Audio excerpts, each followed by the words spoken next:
नमस्कार दोस्तों, कैसे हैं आप लोग। बात करेंगे हम जेपी पावर की। जेपी पावर 10 से 100 जा सकता है। कैसे, क्यों कह रहा हूँ, सारा कुछ समझेंगे इसी को। वीडियो में रिक्वेस्ट रहेगी, वीडियो अच्छी लगे लाइक करके हमें मोटिवेट करें, चैनल को सब्सक्राइब कर ले। यदि आप फर्स्ट टाइम विजिट कर रहे हैं तो ज़बरदस्त जेन्युइन इन्फॉर्मेशन के लिए अभी के अभी चैनल को सब्सक्राइब कर ले।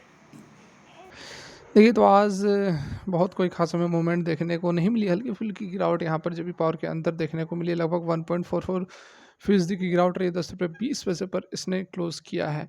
डिलीवरी वगैरह भी 26% के आसपास उठाई गई है। लेकिन उन सब के बावजूद यदि आप किसी पेनी स्टॉक के अंदर इन्वेस्ट करना चाहते हैं तो जेपी पावर जो है एक अच्छा option, one of the best option हो सकता है। देखिए, इसी तरह से मैं आप लोगों को सुजलॉन एनर्जी के बारे में भी मैं आप लोगों को, जब ये 8 रुपये पर ट्रेड कर रहा था उस समय भी मैंने आप लोगों को कहा था कि एक वन ऑफ द बेस्ट, यही वर्ड यूज़ किया करता था, one of the best stock to invest in penny category. और उसके बाद अब जेपी पावर जो कि फिर से एक ज़बरदस्त स्टॉक बनकर निकल रहा है। क्यों यहाँ पर 10 रुपये से 100 रुपये तक यह स्टॉक जा सकता है, अभी हम समझते हैं। तो यहाँ पर देख सकते हैं कि कंपनी जो है, मेनली इसका बिजनेस क्या है, तो थर्मल पावर जनरेशन का काम करती है। आप जानते ही हैं कि यह थर्मल पावर जनरेशन का काम करती है, लेकिन उसके साथ कोल माइनिंग का भी काम करती है, सीमेंट ग्राइंडिंग का भी काम करती है और हाइड्रो पावर जनरेशन का भी काम करती है।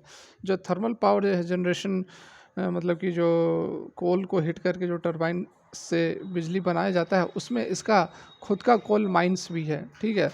और कैपेसिटी की यदि हम बात करें तो लगभग 2220 मेगावाट, मतलब 2.2 गीगावाट की कैपेसिटी है इसकी थर्मल पावर की। और इसके 3 प्लांट्स हैं जो कि यह ऑपरेट करता है, और इसकी खुद की अपनी कंपनी है। यहाँ पर मतलब अपनी पावर प्लांट है। 3 पावर प्लांट है। 400 मेगावाट का विष्णुप्रयाग में हाइड्रो इलेक्ट्रिक पावर प्लांट है। उसके बाद 500 मेगावाट का जेपी बीना थर्मल पावर प्लांट है। 1320 मेगावाट का JP niger super critical thermal power plant है। तो ये 3 इसके पावर प्लांट्स हैं जो कि ऑपरेट हो रहे हैं। सीमेंट ग्राइंडिंग यूनिट भी है। 2 MTPA की कैपेसिटी है। कैप्टिव कोल माइंस भी इसकी अपनी है। देख सकते हैं कि कंपनी ने अपनी मध्य प्रदेश के अंदर कोल माइंस को एक्वायर किया है, जिसकी रिवर्स बिडिंग के थ्रू है इन्होंने जीता है 712 पर टन के हिसाब से। तो मैक्सिमम जो रिक्वायरमेंट्स यहीं से पूरी हो जाती है और बाद बाकी की जो है वह ई ऑक्शन के थ्रू कोल को परचेज किया जाता है। पावर परचेज एग्रीमेंट भी है काफ़ी लंबे समय तक, 25 साल तक जो है वह बिना थर्मल पावर प्लांट का जो है एग्रीमेंट काफ़ी लंबे समय तक का है। तो बहुत ही यहाँ पर अच्छी यहाँ पर हमें बातें नज़र आ रही हैं। उसके बाद फर्दर यहाँ पर यदि हम देखें तो मार्केट कैप काफ़ी बढ़िया है। 10 रुपये का स्टॉक का 7,000 से ऊपर का मार्केट कैप है, ठीक है। काफ़ी अच्छी यहाँ पर मार्केट कैप नज़र आ रही है। इसकी यदि हम बात करें प्रोमोटर की होल्डिंग की, तो थोड़ी सी यहाँ पर कम है होल्डिंग, ठीक है। प्रोमोटर की होल्डिंग कम है और इसमें प्लेजेस भी हैं, तो ये थोड़ा सा यहाँ पर निगेटिव बन सकता है। लेकिन डेप्ट टू इक्विटी आप देखोगे तो 0.45 है, मतलब 1 से नीचे है। तो काफ़ी अच्छी स्थिति में एट प्रेजेंट यह पहुँच चुका है। करोड़ों में वॉल्यूम ट्रेड होते हैं, तो वॉल्यूम की वैसी कोई स्थिति है नहीं। 1 साल पहले 5 रुपये पर था और अभी 10 रुपये 80 पैसे पर का हाई लगाया था। 10 रुपये 20 पैसे पर अभी बन रहा है। लेकिन सबसे अच्छी बात यदि आप यहाँ पर इसके रेवेन्यूज़ पर नज़र डालोगे, सेल्स पर नज़र डालोगे, तो जून 2020 में जहाँ 689 करोड़ के सेल्स हो रहे थे, वो बढ़ते हुए जून 2023 में 1708 करोड़ तक पहुंच गए हैं। ऑपरेटिंग प्रॉफिट मार्जिन भी आप देखोगे तो 31% का भी हमें लेटेस्ट नज़र आ रहा है, ठीक है। इंटरेस्ट वगैरह देना पड़ रहा है। इंटरेस्ट कंपनी को पे आउट करना पड़ रहा है 119 करोड़ के आसपास का। डेप्रिसिएशन 115 करोड़ का हो गया। तो प्रॉफिट बिफोर टैक्स जो है 294 करोड़ निकल कर आ रहा है लेटेस्ट क्वार्टर का। नेट प्रॉफिट 192 करोड़ के हैं। उसी तरह यदि हम ईयरली पैटर्न की सेल्स की बात करें तो ये जो है 5,674 करोड़ का सेल्स हुआ है टीटीएम के अंदर, जो कि बढ़ा है। पहले आप देख लो 2-3 सालों में, तो परफॉर्मेंस सुधरती हुई यहाँ पर हमें नज़र आ रही है, ठीक है। बाद बाकी सब यहाँ पर काफ़ी अच्छा नज़र आ रहा है। और सबसे बड़ी बात, आप यहाँ पर एक चीज़ ध्यान दो, सबसे पॉजिटिव पॉइंट जो है, ये देखो इंटरेस्ट आप देख सकते हो कि एक समय कंपनी जो है वह लगभग 2700-2800 करोड़ का डेप्ट का इंटरेस्ट दिया करती थी, और एट प्रेजेंट कितना दे रही है, 529 करोड़ का। तो सबसे अच्छी बात यह है कि कंपनी ने अपने डेप्ट को कम किया, और उसका इफेक्ट जो है आपको नेट प्रॉफिट में यहाँ पर देखने को मिलेगा। इस समय देखिए 1700 करोड़ का लॉस हो रहा था, अब कंपनी को 5 करोड़ का प्रॉफिट है। इससे पहले 55 करोड़ का प्रॉफिट था, उससे पहले 107 281।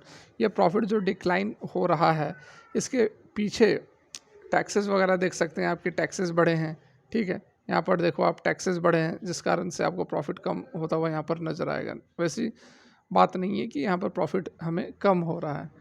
ऑपरेटिंग प्रॉफिट मार्जिन आप देखोगे तो यहाँ पर आपको समझ में आ जाएगा कि ऑपरेटिंग प्रॉफिट मार्जिन तो बढ़ रहा है, ठीक है। बैलेंस शीट अच्छा है, 6,800 करोड़ के आसपास का शेयर कैपिटल है। रिजर्व्स जो है वह 3,500 करोड़ तक पहुँच गए हैं। बोरिंग्स की जो मैं बात कर रहा था, यहाँ पर देखो आप 2015 में, जैसा कि कल भी आपको बताया था, 2015 में 32,000 करोड़ का डेप्ट था और एट प्रेजेंट 4,735 करोड़ का डेप्ट है। बहुत ही अच्छा यहाँ पर डेप्ट को अपने मैनेज किया है कंपनी ने। तो यहाँ पर देखिए कि जो रिपोर्ट निकल कर आ रही है जिसमें बताया गया कि global coal demand set to remain at record levels in 2023, ठीक है। तो हर जगह यहाँ पर जो है कोल का डिमांड लगातार बढ़ रहा है। ग्लोबल कोल कंजम्पशन जो है वह न्यू हाई पर रहा है 2022 में, ठीक है, and will stay near the record level this year as strong growth in Asia for both power generation and industrial application outpace decline in the United States, Europe वगैरह वगैरह। तो यूरोप के नेशंस में थोड़ी सी यहाँ पर कमी जरूर आई है, लेकिन एशिया के रीजन में अभी भी कोल का कंजम्पशन बहुत ही ज़्यादा बना हुआ है। 2022 में जो है 3.3% की वृद्धि के साथ कोल का जो कंजम्पशन है वह 8.3 मिलियन टन्स पर पहुंच गया था, जो कि एक नए रिकॉर्ड को इसने छुआ था। अकॉर्डिंग जो आईईए का जो डाटा है उसके अकॉर्डिंग यहाँ पर बातें बताई जा रही है। 2023 से 2024 में small decline in coal fire power generators are likely to be offset by rise in industrial use of coal, the report predicts. तो गिरावट जो है कोल के अंदर वो यहाँ पर दिख नहीं रही है, उसके यूज़ में गिरावट, कोल के यूज़ में गिरावट नहीं होगी ऐसी संभावनाएं बताई जा रही हैं 2023 से 2024 में, क्योंकि जो इंडस्ट्री में यूज़ हो रहा है कोल वो काफ़ी ज़्यादा यहाँ पर यूज़ हो रहा है और उसके बिना जो पावर जनरेशन है वो पॉसिबल नहीं है। पहले भी मैंने आप लोगों को बताया था, ठीक है। यहाँ पर देखिए China, India, south east Asia countries जो हैं वो लगभग 75% जो है कोल कंजम्पशन कर रही हैं पूरे वर्ल्ड वाइड में। तो ये बहुत ही बड़ा मार्केट है इंडिया भी, जिसके की जो पावर रिक्वायरमेंट्स है वो पूरा नहीं हो सकती है यदि आप केवल रिन्यूएबल एनर्जी के ऊपर डिपेंड रहो। कल ही मैंने आप लोगों को बताया था कि 57% अभी भी जो इलेक्ट्रिसिटी है वो फॉसिल फ्यूल मतलब कि कोल प्रोडक्ट से बनाई जा रही है और बाकी का 43% जो है वह नन मतलब कि रिन्यूएबल सोर्स से बनाई जा रही है। तो अभी भी 57% में से 50% की जो इलेक्ट्रिसिटी है मतलब इंस्टॉल्ड कैपेसिटी हमारी है वो कोल से ही हम प्राप्त कर रहे हैं। तो कोल पर डिपेंडेंसी तो ख़त्म होने वाली नहीं है, इतनी जल्दी तो एटलीस्ट नहीं होगी। और जेपी पावर जो है वह इसी चीज़ के अंदर बहुत ही ज़बरदस्त तरीके से ऑपरेट कर रही है। तो डेफिनेटली इसकी खुद की कोल माइंस भी है, जैसा कि मैंने अभी आपको दिखाया। तो बहुत ही फ्यूचर इसका ब्राइट है। 10 रुपये के वैल्यू पर आपको अब इससे अच्छा और क्या ही चाहिए। इतनी अच्छी अच्छी सरकार की तरफ से अपॉर्चुनिटीज़ लाई जा रही हैं कि आप जो है नॉन रिन्यूएबल सोर्सेज पर बहुत ज़्यादा रिलाई मत करो। लेकिन ऐसे केवल पॉलिसी बनाने से नहीं होगा, अभी समय बहुत लगेगा, ठीक है। हाँ, बहुत कुछ चेंज हुआ है, बहुत सरकार की इनिशिएटिव के कारण रिन्यूएबल एनर्जी से बहुत ज़्यादा चेंजिंग आए हैं। मतलब कि जो इलेक्ट्रिसिटी पहले हम बनाया करते थे कोल से 75%, 2020 की यदि बात करें तो 75% की हमारी जो इलेक्ट्रिसिटी है वो होती थी थर्मल पावर से, या फिर कह सकते हैं कि फॉसिल फ्यूल से। एट प्रेजेंट 3 साल के अंदर ये डाटा 50% पर तो आ गया है, लेकिन अभी भी बहुत ही ज़्यादा समय लगेगा। पूरा का पूरा आप जो सोच रहे हैं कि हम जो है कोल को ख़त्म कर देंगे, कोल के ऊपर डिपेंडेंसी को ख़त्म कर देंगे, तो इसमें समय लगेगा।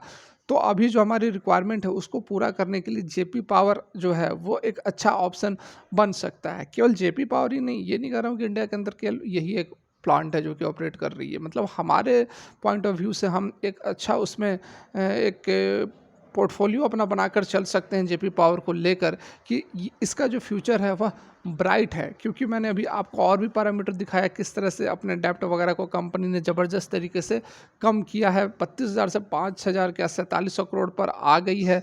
तो डेफिनेटली बहुत ही अच्छी अपॉर्चुनिटीज़ बन सकती है जेपी पावर के अंदर। आने वाले समय में एक मल्टीबैगर बनकर यह निकल सकता है। तो फिलहाल के लिए वीडियो यहीं तक। खबर अच्छी लगी हो तो लाइक करें। Thanks for watching, have a good day.